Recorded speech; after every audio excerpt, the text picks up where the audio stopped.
இன்றைக்கான big pass promo 3 ஒரு பாட்டில் dialogues எழுதின பேப்பர்ஸ் நிறையா இருக்கும். அது ஹவுஸ்மேட்ஸ் ஒவ்வொருத்தராக வந்து அதை எடுத்து அதில் இருக்கிற சென்டென்ஸ் யாருக்கு ஆப்டாக இருக்கும்னு சொல்கிறாங்க. ஸோ விக்ரம் வந்து ஒரு சென்டென்ஸ் படிக்கிறாரு. இவங்களுக்கு பேமெண்ட்லாம் வேணாம், பஸ் சார்ஜ் கொடுத்தா போதும், இது யாருக்கு பொருந்தும் அப்படின்னு சொல்கிறாரு.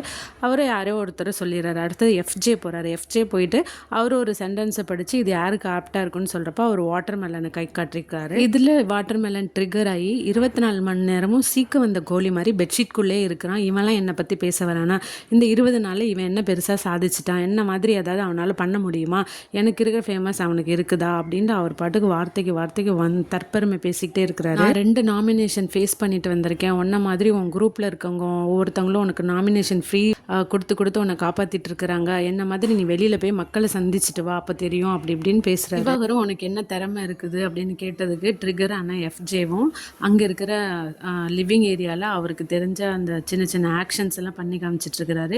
எனக்கு இந்த மாதிரிலாம் திறமை இருக்குது அப்படிங்கிற மாதிரி அவருக்கும் ப்ரூஃப் பண்ணிகிட்ருக்கிறாரு.